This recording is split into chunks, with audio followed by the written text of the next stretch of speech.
What's up, everybody? I'm Mr. Cox, and you're watching the Occupied Podcast. Welcome to the United States of Israel. Looks like Netanyahu just has given the green light to his settlers and the IOF to massacre the Palestinians in the West Bank. They've besieged them and already attacking the hospitals, and has also legalized all the settler settlements. He says it's an anti-terrorist operation. The slaughter begins.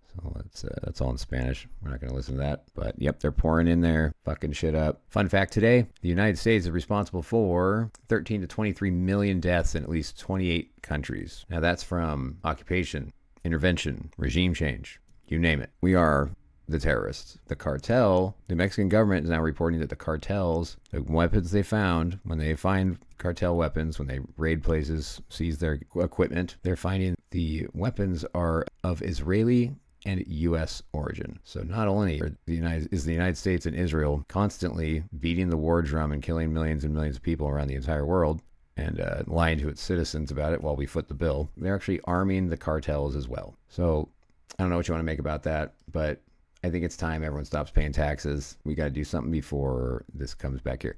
They're not going to kill everyone here yet because they need money. They got to have money. They start controlling everyone too much and getting all crazy, trying to kill us all. They're going to have to fund their own shit, and that's going to be tough. The U.S. has conducted military operations in 96 countries over the whole world since the Cold War. It's resulted in millions of deaths, and let me tell you exactly how many deaths there's been. Ballpark. 13 to 23 million deaths in at least 28 nations, and direct U.S. military actions in at least 16 countries have caused more than 7 to 13 million deaths. U.S. supported or instigated arms conflicts in 19 countries have led to some 6 to 10 million deaths. There are countries where the U.S. is engaged both directly in combat and indirectly through active military support.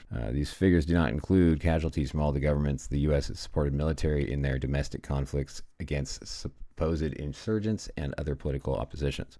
Many tens of thousands or more have been killed by client states with U.S. support and U.S. funded and supplied war material, such as Philippines. And this is a nice fun fact. The United States is, in my opinion, this is debatable, the biggest sponsor on terror by far. We have invaded, intervened, made bases, military agreements, regime change in 96 countries worldwide.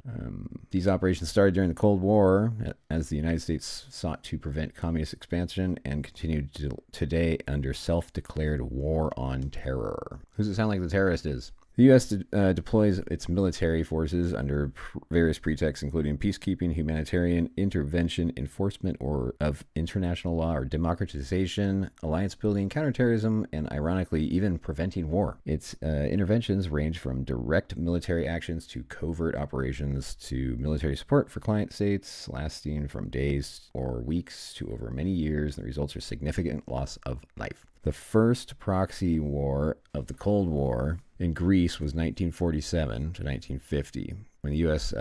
provided vast military support for the Greek government to prevent it from falling into a Soviet sphere of influence. It started decades of military intervention and assistance by the U.S. to contain the spread of communist ideals and influences. So that's fun. Did you know in 2023, the United States had the biggest military budget ever in recorded history? It was 3 times the amount of the Chinese military budget, which was 296 billion, the United States reaching 916 billion that year.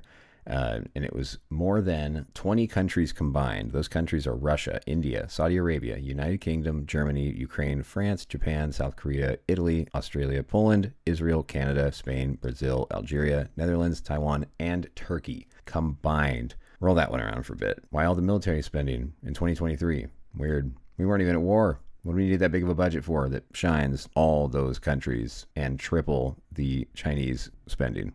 916 billion. Now it's over $1.5 trillion proposed for next year because we're eating for 2 now. Got an Israel baby in our belly. It's living off our tax dollars. It's like the aliens face thing. Anyway, gotta go. Bye. Did you know in 2023, the United States had the biggest military budget ever in recorded history? It was 3 times the amount of the Chinese military budget, which was 296 billion, the United States reaching 916 billion that year. And it was more than 20 countries combined. Why all the military spending in 2023? Weird. We weren't even at war. What do we need that big of a budget for that shines all those countries